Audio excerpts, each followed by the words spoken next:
अच्छा होके चली गई। और जब बहू आती है कथा सुनने के लिए ना, तो सास कहती वाह वाह अच्छा हो गया कथा सुनने चली गई। क्योंकि दोनों घर में रहते तो महाभारत होता, और दोनों कथा सुन रहे हैं, तो कथा सुनोगे तो जीवन में आनंद आएगा ही नहीं। प्रेम से बोलो।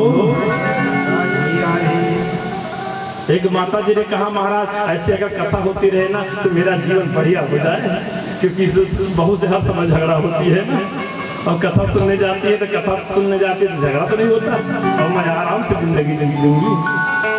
प्रेम से बोलो। तो कथा के नियम मैंने आपको कल निवेदन किया कि कथा के क्या क्या नियम हैं।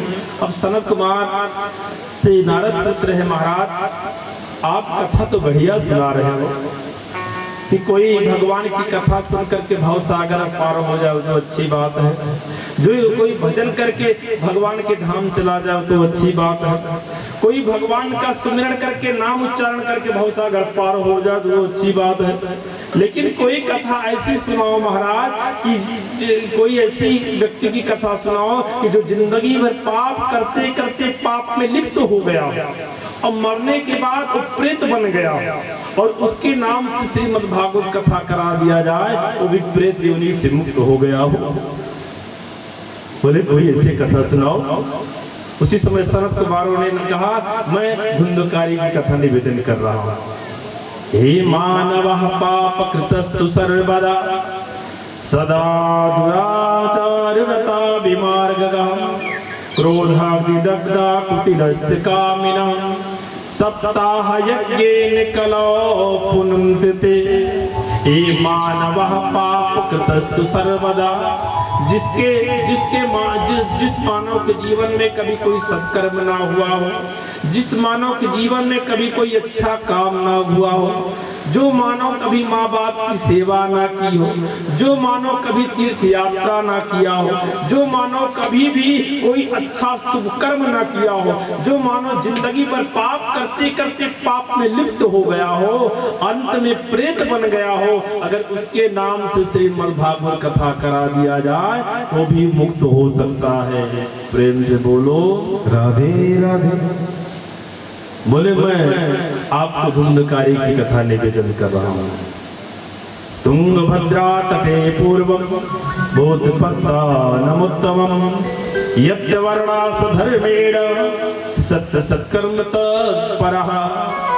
तुंगभद्रा नदी के किनारे सर्वोत्तम नगर है, और सर्वोत्तम नगर में आत्मदेव नाम का ब्राह्मण रहता। आत्मदेव नाम के ब्राह्मण की पत्नी का नाम क्या है? धुंधुली। और अध्यात्म दृष्टि से देखा जाए तो तुंग माने अधिक, भद्रा माने बहने वाला, और सर्वोत्तम नगर 7 नगर है। ये कोई दूसरे की कथा नहीं, हमारी आपकी कथा है। तुंग माने अधिक, भद्रा माने बहने वाला। तो ये शरीर दिन रात बह रहा है कि नहीं बताओ? आँख से देखो तो कीचड़ निकल रहा है, कान से देखो तो माल निकल रहा है, मुंह से देखो तो अगर 3 दिन ब्रह्मंजन न करो जो खुशबू आती है। प्रेम से बोलो राधे राधे।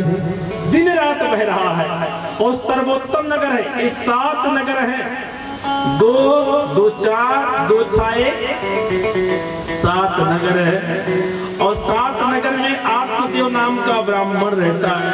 आत्मा जाए तो ब्राह्मण, आत्मा ब्राह्मण है। और आत्मदेव की पत्नी का नाम क्या है? धुंधुली।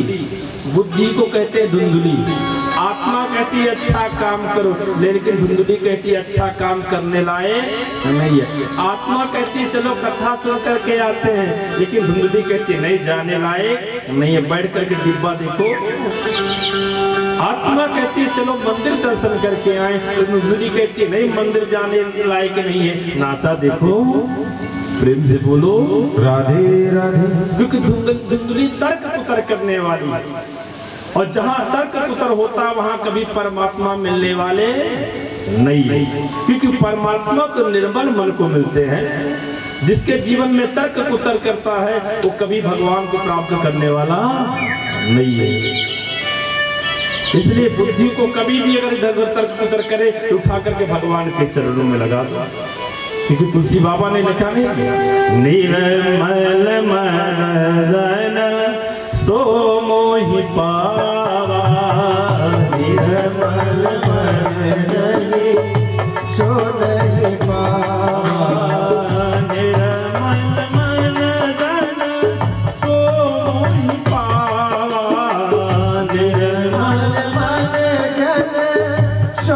मोहि पावा, मोहि कपट छल चित्र न भावा, मोहि कपट छल छिद्र न भावा, मोहि कपट छल चित्र न भावा, मोहि कपट छल छिद्र न भावा, निर्मल मन जन सो मोहि पावा, निर्मल मन जन सो मोहि पावा। तुलसी बाबा ने कहा निर्मल मन जन सो मोहि पावा, मोह कपट छल छिद्र न भावा। जिसके जीवन में कपट है, छल है, छिद्र है, मैं उसको कभी मिलने वाला नहीं हूँ। आत्मा ब्राह्मण है लेकिन धुंधली तर्क कुतर्क करने वाली। और बहुत दिन बीत गया लेकिन आत्मदेव ब्राह्मण के यहाँ कोई संतान न हुआ और बहुत धन भरा हुआ है। और कभी कभी देखा गया है कि जहाँ खाने की व्यवस्था रहती है वहाँ खाने वाला नहीं आता, और जहाँ खाने को नहीं होता वहाँ हर साल के साथ छठी होती है। पता लगाओ काकर यहाँ छठी, छठी चैत्र के यहाँ काकर यहाँ छठी, बैसाखों के यहाँ। और जो करोड़पति जिसके यहाँ लाखों का टर्नओवर हो रहा है उनके यहाँ माला जाप करना होता है। हे भगवान कोई एक वारिस तो आ जाता है। भगवान सबको सब कुछ नहीं देते, कुछ कुछ जीवन में कमियां छोड़ देते हैं कि अगर परमात्मा सब कुछ दे देगा तो कभी परमात्मा को कोई याद नहीं करेगा। अगर पति सुंदर है ना तो पत्नी थोड़ा सा काली कलुटी होगी, और दोनों सुंदर है ना तो दोनों को विचार नहीं मिलेंगे। और धन संपत्ता बहुत है, संपत्ति है तो पुत्र नहीं होगा। कुछ कमियां जरूर परमात्मा छोड़ देता है। आत्मदेव की इतनी संपत्ति थी कि 7 पीढ़ी बैठ के खाए तो भी समाप्त ना हो, लेकिन संतान नहीं हुई। उसी समय पड़ोसियों का आना जाना चालू हो गया। अब पड़ोसी भगवान की कृपा हो तभी पड़ोसी अच्छे मिलते, नहीं पड़ोसी अच्छे होते नहीं। यहाँ के तो पड़ोसी बहुत अच्छे हैं ना। अब पड़ोसियों का आना जाना लग गया। अब आना जाना लगा तो उसी समय आत्मदेव से पड़ोसी कह रहे हैं, अरे आत्मदेव तुम्हारे यहाँ तुलसी का विरवा लगाते हो लेकिन सूख जाती है। 12 साल हो गया लेकिन तुलसी का विरवा हरा भरा नहीं हुआ। और तुम्हारे यहाँ ये आम का वृक्ष है लेकिन आज तक फल नहीं आया, 12 साल हो गया। और गौ माता आपके घर में है, 12 साल हो गया लेकिन उनकी कोई ना बचिया ना बच्चों कुछ नहीं हुआ है। और आप जो भी जल देते हो पितर जो जल नहीं लेते, और सूर्य भगवान जल को स्वीकार नहीं करते। बोले पता नहीं कारण क्या है। उसी समय पड़ोसियों ने कहा तुम्हारे बेटा नहीं है, इसलिए बेटा नहीं है इसलिए तुम्हारे यहाँ से तुलसी सूख जा रही है। तुम्हारे घर में आम का वृक्ष लगा हुआ फल नहीं आया है, और तुम्हारे यहाँ गौ माता बांझ हो गई, बेटा नहीं है। और जहां मन में थोड़ा शंका हुई तहां समाधान होना बहुत मुश्किल है। अब बेटा नहीं है, बेटा के लिए आज जंगल में जा रहे हैं मरने के लिए। और जैसे जंगल में पहुंचे और पहुंच करके जंगल में बैठे हैं, रो रहे हैं। उसी समय रास्ते से एक महात्मा जा रहे थे, और महात्मा देखे जैसे चेहरा आत्मदेव का, तो चेहरा देख करके समझ गए कि कोई ब्राह्मण है। और मस्तिष्क रेखा को पढ़ के समझ गए कि विद्वान ब्राह्मण है, क्योंकि सभी चेहरा में लिखा रहता है कौन कितना धनवान है, कौन कितना गरीब है, कौन कितना पढ़ा है, कौन कितना अनपढ़ है, सब इसी चेहरा में लिखा है। और उसी समय महात्मा सामने आए, जैसे सामने आए आत्मदेव चरणों में लेट गए और चरणों में लेट करके रोने लगे। अब जैसे रोने लगे उसी समय महात्मा ने कहा क्यों रो रहे हो बताओ। कथम दोदस्य विप्रतम काते चिंता बलीयसी वदंतो सत्तरम मह्यम स्वस्य दुःखस्य कारणम। कथम रोदस्य विप्रतम, हे ब्राह्मण देवता आप क्यों रो रहे हो बताओ। बोले महाराज मुझे संतान नहीं है, इसलिए महाराज आप मुझे संतान दे दो, नहीं तो मैं आपके साथ में अपना सिर पटक पटक करके मर जाऊंगा। बोले संतान लेकर के क्या करोगे बताओ। संतान क्या काम करता है, बेटा यही तो काम करता है। जब बाप मर जाता है तो बेटा क्या करता है, बाप को लेकर के जाता है मसान, और मसान में ले जा करके लकड़ी लगाई जाती है और लकड़ी लगा करके उसी समय 7 हाथ का बांस का डंडा लेता है और डंडा लेकर के खोपड़ी को फोड़ करके और 1 लोटा घी डाल देता है और अग्नि लगा देता है। इतना तो काम करता है बेटा। अब जब इतने काम करवाना है तो अपने पड़ोसी से बोल देना कि मैं भैया मर जाऊंगा तो मुझे मसान ले जाना और मेरी खोपड़ी को फोड़ करके 1 लोटा घी डाल देना, मेरे अग्नि संस्कार कर देना। जब खोपड़ी ही पड़वाना है तो पड़ोसी से बोल देना। और पहले के बेटा तो मरने के बाद खोपड़ी फोड़ते थे, अब आज के बेटा जीते जी फोड़ रहे हैं। पहले सुत पूछा जाता था क्या जन्म लिया है, तो क्या कहते सुत हुआ। सुत माने माँ बाप की सेवा करे। अब पूछा जाता भैया आप यहाँ क्या जन्म लिया है, लोग क्या कहते महाराज लड़का। लड़का माने माँ बाप से लड़ाई लड़े, उसी का नाम है तो लड़का। प्रेम से बोलो राधे राधे। बोले क्या करोगे बेटा लेकर के, इसलिए बेटा अगर बनाना है तो ठाकुर जी को अपना बेटा बना लो। बेटा बेटा की नाम माला जाप कर रहे हो। अगर बेटा से मुक्ति मिलती तो कुत्ता के हर साल 5-5, 6-6 लड़का होते हैं, उसको मुक्ति पहले मिल जाती है। बिल्ली को हर साल 6-6-10 लड़का होते हैं, उसको मुक्ति पहले मिल जाती है। क्या करोगे बेटा लेकर के। उसी समय महात्मा से आत्मदेव ने कहा जब महात्माओं से अपने दुख वेदना बताओ, अपने जीवन का कष्ट को बताओ तो वो ज्ञान बघारना चालू करते हैं। मुझे ज्ञान नहीं चाहिए, मुझे अगर देना ही चाहते हो तो मुझे संतान दे दो, मुझे पुत्र दे दो, नहीं आपके सामने मैं मर जाऊंगा। उसी समय महात्मा को दया आ गई और जैसे दया आई उसी समय आपने हाथ में एक फल लिए और फल को लेकर के मंत्र द्वारा फल को अग्नित किए और उस फल को आत्मदेव को दे दिए। बोले इस फल को ले जाकर के अपनी पत्नी को दे देना और बोल देना 9 महीना तक सत्य का भाषण करेगी और लड्डू गोपाल की सेवा करेगी, उसके यहाँ जरूर बेटा हो जाएगा। अब उसी समय आत्मदेव जैसे फल को पाए और फल को लेकर के गए पत्नी के पास और जैसे पत्नी के पास ले गए पत्नी से बोले देवी इसको फल को ले लो और फल खाओगे तो गर्भवती हो जाओगी और तुम्हारे गर्भ में बालक आ जाएगा। अब उसी समय जैसे धुंधली फल को ली और फल को ऐसे से करने लगे। आत्मदेव फल को दे करके चले गए और फल खिला देते तो हो सकता हो जाता, लेकिन फल दे करके चले गए, गलती कर दी। और जैसे फल और धुंधली क्या तर्क करने वाली और फल लेकर के ऐसे कर रही है, कहीं फल खाने से बेटा होता है क्या। मेरा पति भी पागल है और महात्मा जो फल दिया वो भी पागल है। और फल को लेकर के जैसे ऐसे कर रही थी उसी समय बहन आ गई। बहन ने कहा क्या ली हो बहन, बोले फल पाई हूँ और आपके जीजा ने फल ला के दिया है और कह रहे हैं खा लो गर्भवती हो जाओगे बेटा हो जाएगा। मैं पुत्रवती होना चाहती हूँ लेकिन गर्भ धारण करना नहीं चाहती। बोले खा लो ना। बोले अगर फल खा लूंगी और गर्भवती हो गई तो घर में आग लगेगी तो भात कैसे पाऊंगी और भात नहीं खिलाएगा, इसलिए मैं गर्भवती होना नहीं चाहती, फल बेटा चाहती हूँ। उसी समय बहन ने कहा मेरे 5 पुत्र हो गए और 6वां पुत्र होने वाला है, मैं गर्भवती हूँ, तो एक काम कर तू धनवान के घर में ब्याही गई है और मैं निर्धन के घर में ब्याही गई हूँ, तो मेरे 6वां पुत्र होने वाला है और मैं उठा करके उस बेटा को तुम्हें दे दूंगी और उसके बदले में तुम मुझे धन दे देना, तो मैं धन वाली हो जाऊंगी तो बेटा वाली हो जाओगी। अब दोनों बहन से बातें हो गई। बोले फल को क्या किया जाए, बोले इस फल को उठा करके गौ माता को खिला दिया जाए। उसी समय उस फल को उठा करके गौ माता को खिला दिया गया और कुछ समय बीता और गौ माता के शरीर से एक सुंदर बालक जन्म लिया और जैसे सुंदर वाला जन्म लिया उसी समय आत्मदेव जैसे आकर के देखे कि गौ माता के शरीर से सुंदर बालक जन्म लिया है और पूरा शरीर मानव जैसे था, सिर्फ कान गाय जैसे थे। उसी समय आत्मदेव उसका नामकरण कर दिए गोकर्ण।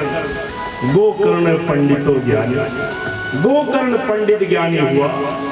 और इधर कुछ समय बीता, बहन के यहाँ बेटा जैसे हुआ खिड़की के द्वारा उस बालक को उठा करके कपड़ा में लपेट करके धुंधली को दे दिया गया और धुंधली बहुत सारा धन उठा करके बहन को दे दी, वो धनवान हो गई और ये बेटा वाली हो गई। उसी समय आत्मदेव को पता लगा मेरे यहाँ संतान हुआ है, चौथे पन पायो सुतचारी, खुशी का ठिकाना ना रहा। बोले बाजा बनवाओ, उत्सव मनाओ, खूब आनंद उत्सव चले।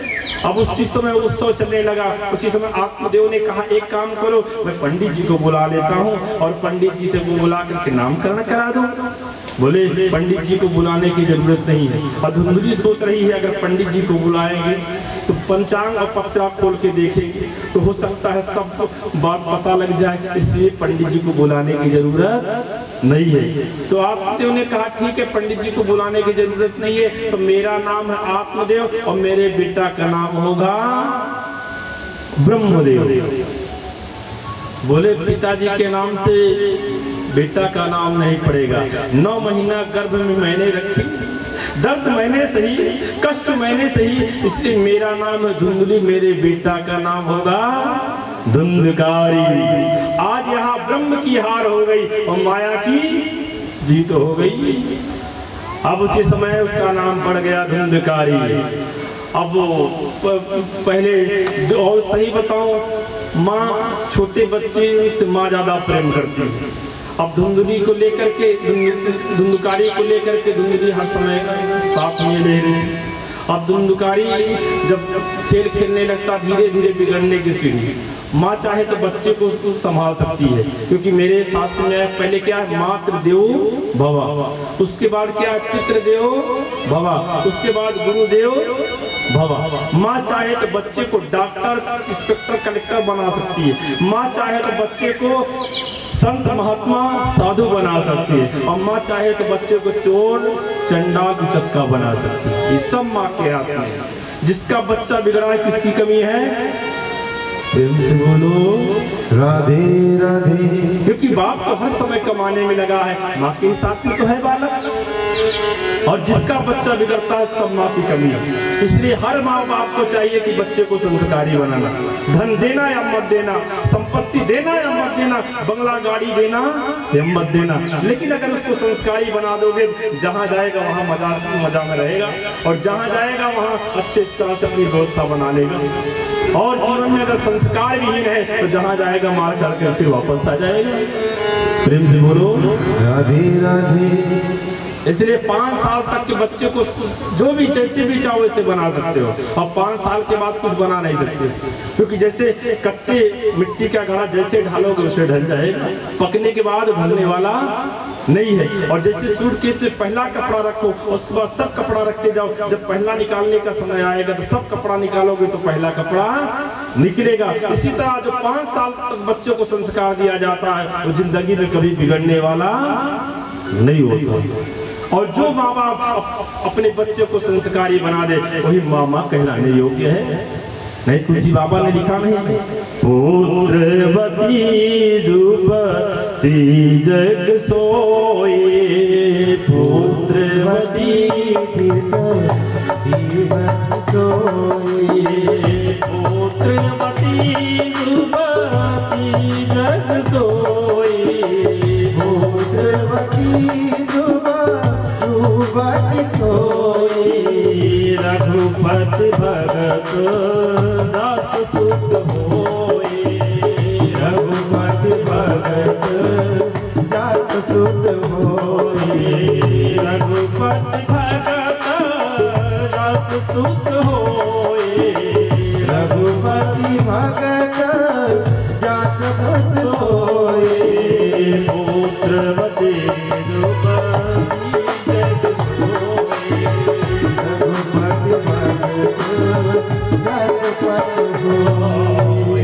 पुत्रवती जुगती जग सोई, रघुपति भगत जास सुत होई।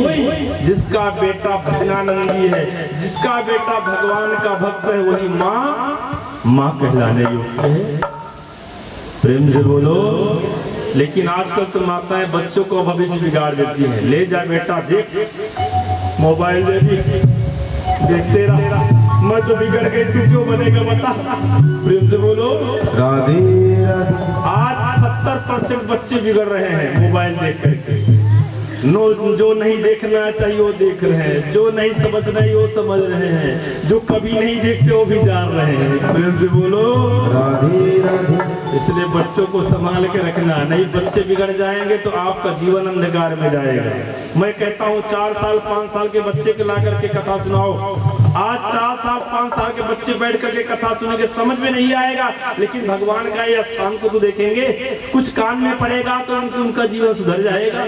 आज आप 4-5 साल बच्चे को कथा सुनाओगे तो कल वो बच्चे बड़े हो जाएंगे और तुम बूढ़े बनोगे ना, तो तुम्हें चारों धाम की यात्रा कराएंगे और तुम्हें श्रीमद् भागवत कथा सुनाएंगे और फिल्म दिखाओगे तो आप जानो आपका काम जाने। प्रेम से बोलो राधे राधे।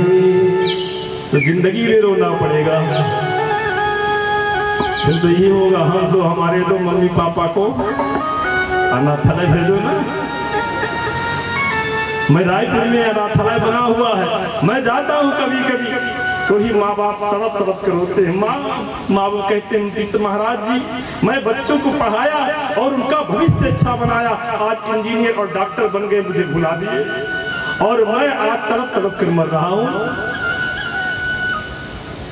गरीब के माँ बाप तो बच्चे साथ देते हैं, लेकिन ज्यादा पढ़ लिख लेते हैं ना तो सोचते हैं मैं तो ज्यादा विद्वान हो गया, मैं तो ज्यादा धनवान हो गया। माँ बाप की सेवा की क्या जरूरत है?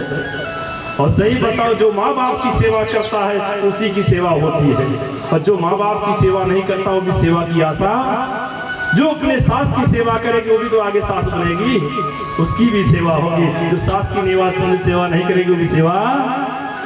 प्रेम से बोलो राधे जैसे करोगे वैसे पाओगे। आज धुंधकारी घर का जितनी संपत्ति ले जाने लगा। पहले बिगड़ने की सीढ़ी, बच्चों की बिगड़ने की सीढ़ी, पहले गोली खेलना, अब गोली खेलना चालू कर दिया। अब गोली खेलने के बाद ताश की पत्ती खेलना, जानते हो ना, ताश की पत्ती खेलने लगा धुंधकारी। और ताश की पत्ती खेलने के बाद जुआ खेलना, जुआ खेलने के बाद टेंशन बढ़ना, टेंशन भी बढ़ता है ना। और टेंशन मिटाने के लिए आप सब जानते हो क्या माल लगता है। टेंशन मिटाने के लिए शराब पीना, यहाँ तो कोई शराब नहीं पीता ना, सब साधु हैं, पूरे दुपचेरा में सब साधु। और साधु नहीं आते तो साधु की कथा कोई सुनता है क्या? फिर बोलो राधे राधे। और सही बताओ, जिसके जीवन में साधना वही साधु है। कहाँ है कबीर सुनो भाई साधु, और साधु किसको कहा जाता है बताओ? दाढ़ी रखाने वालों को साधु कहा जाता है क्या? सफेद कपड़ा पहनने वाले को साधु कहा जाता है क्या? लाल पीला कपड़ा पहनने वाले को साधु कहा जाता है क्या? अरे लाल पीला कपड़ा भी पहनते थे, गांजा पीते हैं, उन्हें साधु बोलोगे?